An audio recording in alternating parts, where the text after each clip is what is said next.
Bapak Ibu Saudaraku terkasih dalam Tuhan, hari ini kita akan berbicara tentang tetaplah percaya kepada Yesus. Letakkan tangan kanan di dada seperti ini, sama-sama ikuti doa yang akan saya naikkan sebelum kita membahas firman Tuhan dengan tema tetaplah percaya kepada Yesus. Semuanya sama-sama ikuti doa saya yang akan saya naikkan.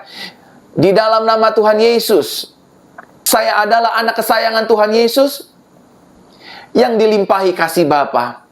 Di dalam Yesus, setiap hari hidupku penuh dengan anugerah dan kemenangan. Di dalam Yesus, setiap hari tubuh, jiwa, dan rohku penuh dengan sukacita dan juga penuh dengan damai sejahtera. Di dalam Yesus, setiap hari hidupku sehat dan dilimpahi berkat sorga. Di dalam Yesus, setiap hari hidupku diampuni, dibela, dan dilindungi oleh kuasa darahnya. Di dalam Yesus, setiap hari hidupku dipelihara, disertai, dan diurapi oleh kuasa Roh Kudus. Di dalam Yesus, setiap hari hidupku menjadi garam dan terang dunia. Yang setuju sama-sama katakan dengan saya, amin, amin, amin. Dan hari ini, malam hari ini, kita akan belajar bersama tentang kebenaran firman Tuhan. Tetaplah percaya kepada Yesus. Sama-sama katakan dengan saya harus tetap percaya. Semua yang di YouTube, semua yang di Facebook, sama-sama katakan dengan saya harus tetap percaya. Sekali lagi sama-sama katakan dengan saya harus tetap percaya kepada Yesus. Amin. Mari kita lihat satu kebenaran firman Tuhan yang terambil dalam Injil Yohanes pasal 20 ayatnya yang ke-29. Dikatakan demikian. Kata Yesus kepadanya, "Karena engkau telah melihat aku, maka engkau percaya. Berbahagialah mereka yang tidak melihat, namun percaya." Saudaraku terkasih dalam Tuhan, mempercayai pribadi Yesus adalah suatu keputusan yang tepat dan benar. Sama-sama katakan dengan saya, ketika saya mempercayai pribadi Yesus, maka ini adalah satu keputusan yang tepat dan juga keputusan saya yang benar. Sekali lagi sama-sama katakan dengan saya, ketika saya mulai mempercayai pribadi Yesus, maka inilah keputusan saya yang tepat dan keputusan saya yang benar. Nah, pertanyaannya adalah, Bapak Ibu Saudaraku terkasih dalam Tuhan, mengapa mempercayai pribadi Yesus adalah suatu keputusan yang tepat dan juga keputusan yang benar? Kitab suci mengajarkan kepada saya, Roh Kudus mengajarkan kepada saya, untuk saya bagikan kepada Bapak Ibu Saudara, jemaat Jesus Christ Church dalam pengembalaan online ini, bahwa yang pertama, mengapa mempercayai pribadi Yesus adalah satu keputusan yang tepat dan benar? Karena yang pertama, Yesus adalah Tuhan yang berkuasa. Sama-sama katakan dengan saya, Yesus adalah pribadi yang berkuasa. Firman Tuhan dengan jelas mengatakan dalam Filipi pasal 2 ayat 9 dan 10 dan selanjutnya, Yesus berkuasa di sorga, di bumi, dan di bawah bumi. Dia berkuasa atas alam semesta ini. Dia berkuasa atas segala sakit penyakit. Dia berkuasa atas alam semesta ini. Dia berkuasa atas segala makhluk ciptaannya. Bahkan dia juga berkuasa atas kehidupan manusia. Tentunya saudara dan saya. Saudaraku terkasih dalam Tuhan, sama-sama katakan dengan saya, Yesus berkuasa. Yesus berkuasa menyelesaikan masalah kita. Yesus berkuasa menolong setiap pergumulan kita. Yesus berkuasa untuk memulihkan rumah tangga kita yang sedang di ujung tanduk perceraian. Yesus berkuasa memulihkan hati anak-anak kita yang keras. Yesus juga berkuasa memulihkan hati istri kita yang keras, hati suami kita yang kasar, hati mertua kita yang sirik, yang serakah, yang senang ngomongin kita. Bahkan Yesus juga berkuasa untuk memulihkan hati musuh-musuh kita yang telah menjahati hidup kita, yang telah merendahkan reputasi kita, yang menjahati pelayanan kita, yang menjahati studi sekolah kita, yang merusak nama baik kita. Tuhan Yesus berkuasa untuk memulihkan segala sesuatunya. Bahkan sahabat-sahabatku, saudara-saudariku yang hari ini mungkin berkata, "Pak, saya ini wanita malam, saya ini lesbian, saya ini homo, saya ini biseksual, saya pecandu narkoba, saya ini pecandu onani, saya pecandu masturbasi dan lain sebagainya." Saya cuma mau bilang, melalui siaran langsung ini, melalui siaran video ini, Tuhan ingin katakan kepada saudara, melalui mulut saya, Yesus yang sama, dulu, sekarang, dan sampai selamanya. Dia berkuasa untuk mengubah hidup saudara yang tadinya hancur menjadi berarti, yang tadinya kotor seputih bulu anak domba, yang tadinya menjadi apa masyarakat, dibuat Tuhan menjadi mahkota kemuliaannya. Yang setuju katakan amin. Hari ini Bapak Ibu Saudara yang hidupnya, "Pak, saya pernah diperkosa, Pak. Saya hamil di luar nikah. Saya melakukan aborsi berkali-kali." Sekali lagi saya katakan kepada saudara, Tuhan sangat membenci dosa, tetapi Tuhan sangat mengasihi jiwa kita. Bahkan Bible mencatat dengan jelas, Dia tidak menginginkan kematian orang fasik, melainkan pertobatannya. Kata lainnya adalah melainkan perubahan cara berpikirnya. Tuhan berkuasa memulihkan hidup saya. Saya tidak boleh melakukan kesalahan yang sama lagi. Saya tidak boleh menyukai sesama jenis lagi. Saya tidak boleh melukai hati suami saya lagi. Saya tidak boleh melukai hati istri saya lagi. Saya tidak boleh kasar dengan anak-anak saya. Saya tidak boleh melawan orang tua saya. Saya harus jadi berkat dimanapun saya berada. Ketika kita menyadari kebaikan Tuhan, ketika kita menyadari pengampunan Tuhan, ketika kita menyadari seluruh kasih karunia Tuhan, maka kita akan menyadari betapa Dia berkuasa untuk mengubah hidup kita yang tidak berarti menjadi berarti, yang tadinya hanya sekedar sampah, Tuhan ubahkan menjadi alat kemuliaan di tangannya, dan pada akhirnya hidup kita benar-benar menjadi garam dan terang dunia. Yang setuju katakan amin. Amin, saudaraku terkasih dalam Tuhan. Pastor Verona, Pak Gembala, saya punya hutang banyak, ratusan juta, miliaran, triliunan. Yesus saudara berkuasa. Saya hanya berani ucapkan, Yesus saudara berkuasa. Yesus saya berkuasa. Yesus mengerti, Yesus peduli segala persoalan yang kita alami. Dia tidak akan meninggalkan kita. Dia tidak akan membiarkan hidup kita. Justru sebaliknya, ketika kita sedang menghadapi pergumulan, ketika kita sedang menghadapi tekanan, ketika kita sedang menghadapi himpitan kehidupan, ketika kita sedang mengalami problematika kehidupan dalam rumah tangga, dalam pelayanan, dalam seluruh aspek kehidupan kita, Dia Tuhan yang berkuasa untuk menjadikan segala sesuatu indah pada waktunya, lebih baik, lebih baik, lebih baik, dan diberkati. Yang setuju katakan amin. Amin, Bapak Ibu Saudara. Malam hari ini saya sangat bergairah menyampaikan kebenaran firman Tuhan kepada jemaat-jemaat Tuhan sekalian, kepada anak-anak Tuhan yang dikasihi. Sama-sama katakan dengan saya anak yang dikasihi Tuhan. Saya anak yang diberkati Tuhan. Saya anak kebanggaan Yesus. Dan hidup saya akan menjadi berkat. Amin, Bapak Ibu Saudara. Mengapa mempercayai Yesus adalah satu keputusan yang tepat dan benar? Karena Yesus, alasan yang pertama, Dia adalah pribadi yang berkuasa. Saudaraku terkasih dalam Tuhan, kalau hari-hari ini saudara tidak tahu mau makan apa, cari uang kemana, cari pekerjaan di mana, mau bisnis apa, hampirilah Yesus. Datanglah kepada Yesus. Sadarilah Yesus yang ada di dalam hidup kita. Dia Tuhan yang berkuasa. Dia akan memberkati keuangan kita. Dia akan memberkati ekonomi kita. Dia akan membuka pintu yang baru untuk memberikan kita pekerjaan yang baru. Bahkan Dia juga akan menyertai langkah kaki hidup kita. Sehingga pada akhirnya firman Tuhan digenapi dalam kehidupan kita. Anak cucu orang benar tidak akan meminta-minta roti, tetapi tangan Tuhan sendiri yang memberkati kehidupan kita. Yang setuju katakan amin. Amin, Bapak Ibu Saudaraku terkasih dalam Tuhan. Dan yang kedua, mengapa kita mempercayai pribadi Yesus adalah satu keputusan yang tepat dan benar. Yang kedua, karena Yesus adalah pribadi yang setia. Sama-sama katakan dengan saya, Yesus saya adalah Yesus yang setia. Sama-sama katakan dengan saya memiliki Yesus. Yesus yang setia. Mungkin orang di sekitar kita yang kita sayangi meninggalkan kita. Mungkin suami kita meninggalkan kita. Mungkin istri kita meninggalkan kita. Mungkin orang tua melupakan kita. Atau mungkin anak-anak sebaliknya melupakan orang tua. Ataupun menantu-menantu melupakan para mertua-mertuanya. Ataupun mungkin bos kita lupa dengan janjinya.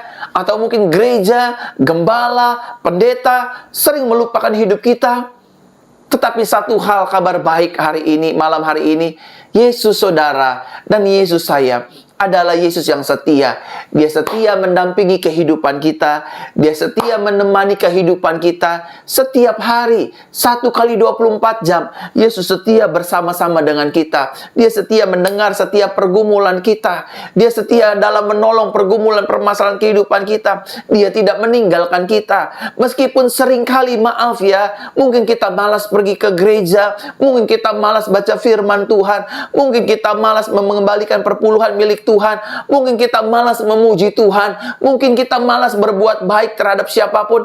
Percayalah, Tuhan memilih untuk tetap setia mendampingi hidup saudara dan saya, memberkati hidup saudara dan saya, mengampuni hidup saudara dan saya, dan memberikan kesempatan-kesempatan yang baru kepada hidup saudara dan saya. Tujuannya agar saudara dan saya berubah menjadi sama seperti Kristus. Oleh karenanya, Dia setia dalam kehidupan saudara dan saya. Bukan berarti kalau Yesus setia, saya berhak melakukan dosa. Bukan berarti kalau Yesus setia, saya berhak untuk tidak mengembalikan perpuluhan milik Tuhan. Bukan berarti kalau Yesus setia, saya berhak untuk tidak pergi ke gereja, malas-malasan, hidup semaunya.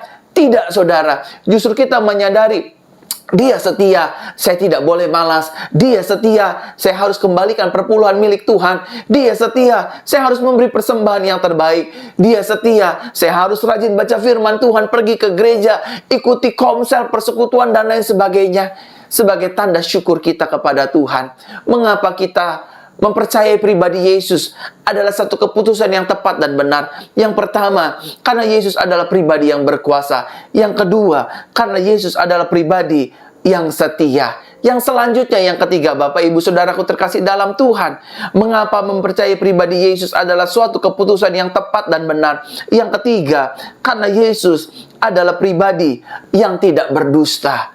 Yesus tidak pernah mendustai kita. Yesus tidak pernah berbohong. Apa yang Yesus ucapkan, Dia pasti genapi. Yesus berfirman, "Aku datang membawa kelimpahan, bahkan lebih berkelimpahan bagi domba-dombaku." Hari ini, hidup saudara dan saya akan diberikan kelimpahan. Hari ini, saudara dan saya akan diberikan kemenangan. Hari ini, saudara dan saya akan dilimpahi kasih karunia Tuhan.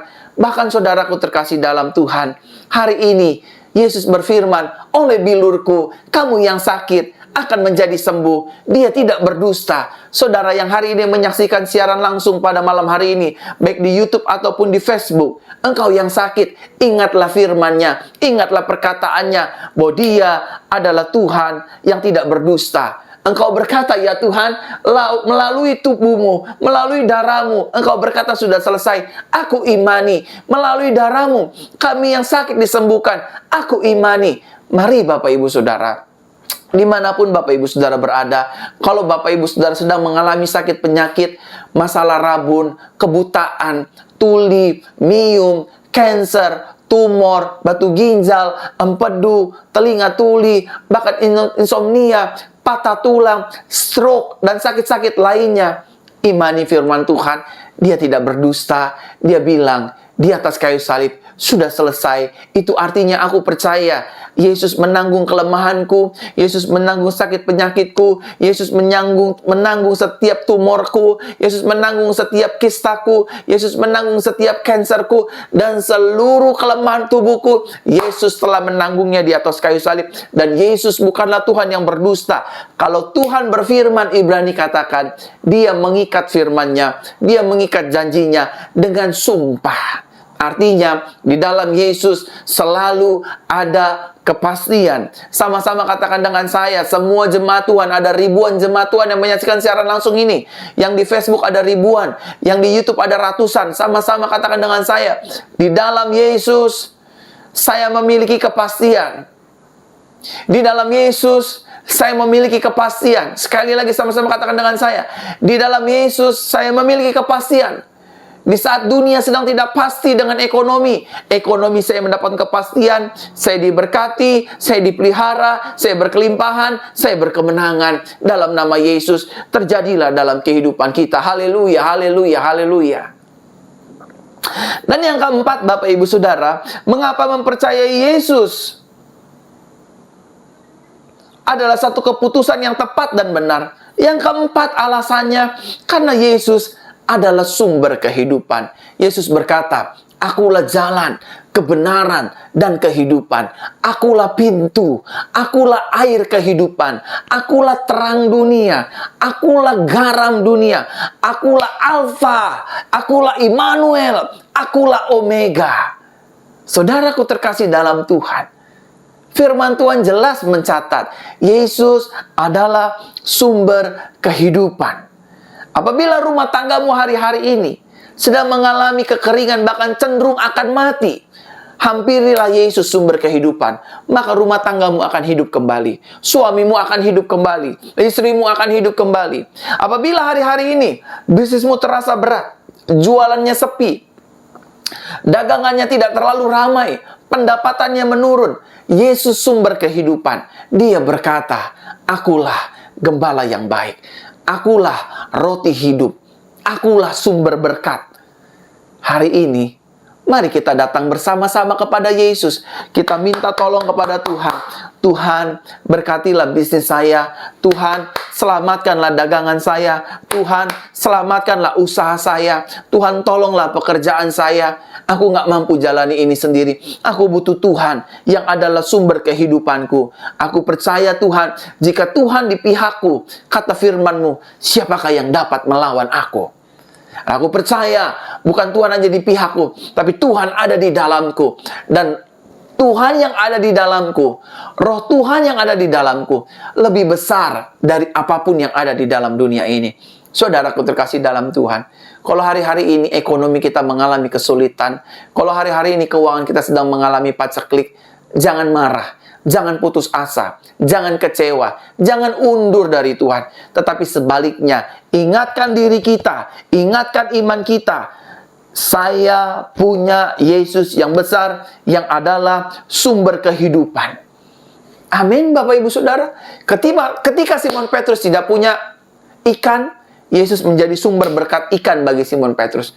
Ketika 5.000 orang sedang mengikuti Yesus dan kelaparan, Yesus menjadikan 5 roti 2 ekor ikan menjadi 5.000. Ketika 4.000 orang kelaparan, Yesus pun memberi makan 4.000 orang tersebut. Saudara, ketika ada seorang anak janda dari kota Nain mati, Yesus menjadi sumber kehidupan. Yesus berkata kepada anak janda di kota Nain ini, "Hai anakku, bangunlah." Maka anak yang mati ini bangkit kembali. Satu kali dalam firman Tuhan tertulis, ada seorang perempuan dari Siro Venesia. Anaknya sering kerasukan setan.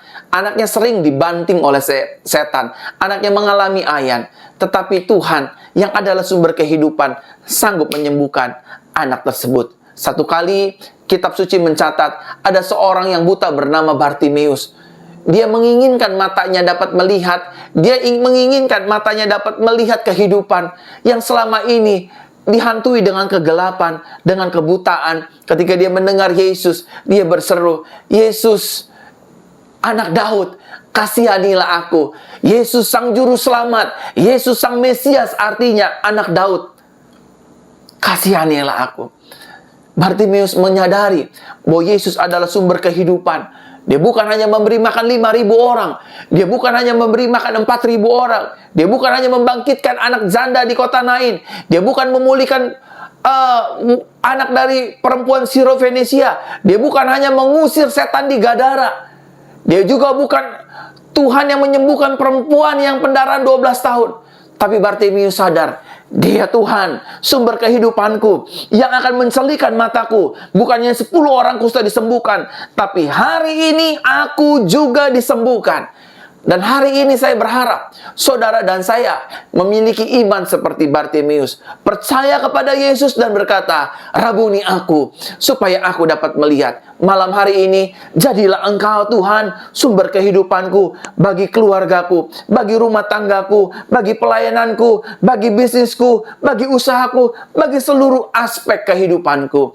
Ketika kita menjadikan Yesus sebagai sumber kehidupan, saudara akan tenang dalam menjalani kehidupan ini. Kekhawatiran, ketakutan, kecemasan, kebimbangan, tekanan hidup, bahkan hal buruk lainnya tidak akan menekan kehidupan kita, karena kita memiliki the center of our source, pusat sumber kehidupan bagi kehidupan kita, yaitu Yesus Kristus, Tuhan dan Raja. Saudaraku terkasih dalam Tuhan, saya masuk dalam inti khotbah saya.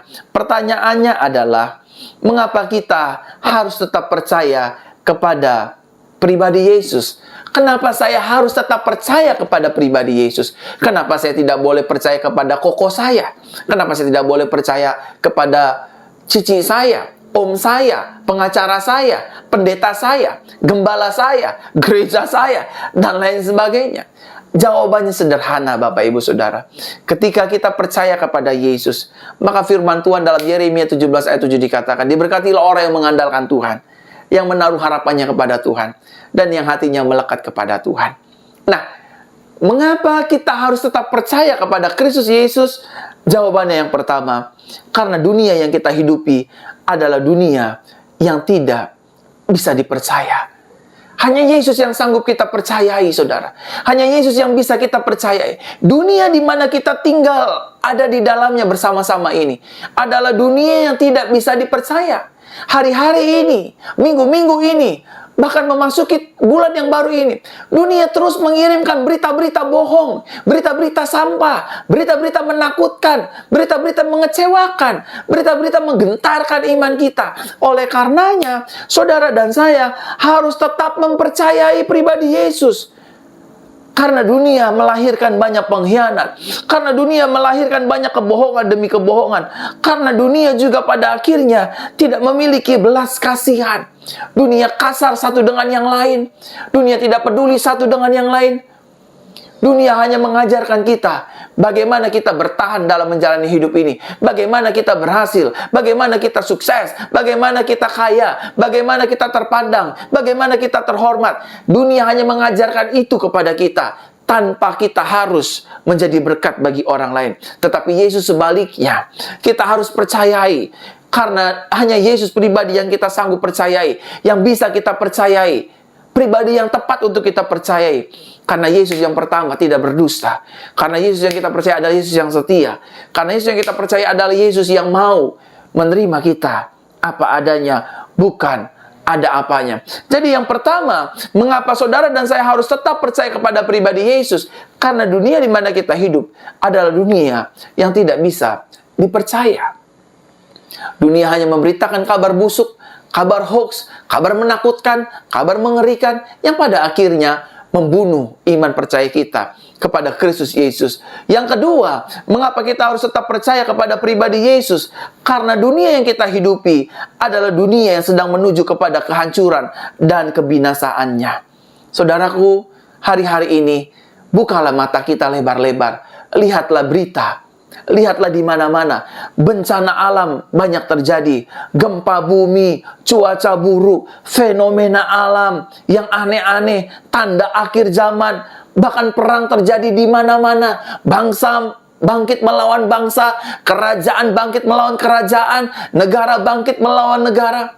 Dunia yang kita tinggali sedang menuju kepada kehancurannya. Oleh karenanya, kita harus tetap percaya kepada Yesus.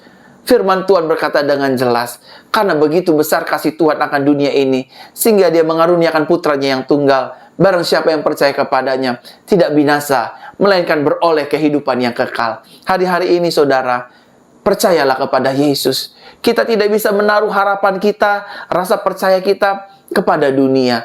Karena dunia sedang menuju kepada kebinasaannya. Firman Tuhan jelas berkata, orang di akhir zaman ini akan hidup sama seperti di zaman Lot dan di zaman Nuh. Kawin mengawinkan, hidup semau-maunya, sehingga pada akhirnya dia lupa. Dia sedang terseret dengan dunia ini yang sedang menuju kepada kehancuran dan kebinasaan. Percayalah kepada Yesus, karena Yesus bersifat kekal, dunia bersifat sementara. Yang ketiga, yang terakhir, Bapak Ibu Saudaraku terkasih dalam Tuhan, mengapa kita harus tetap percaya kepada Yesus? Jawaban yang terakhir adalah karena dunia yang kita hidupi ada dalam kuasa si jahat. Artinya, iblis coba ingin menghancurkan rumah tangga orang percaya. Iblis coba mengadu domba antara anak dengan orang tua, supaya pada akhirnya bermusuhan, terjadi pembunuhan di mana-mana, kekejaman, bahkan hal-hal brutal lainnya sudah dibawa kontrol iblis.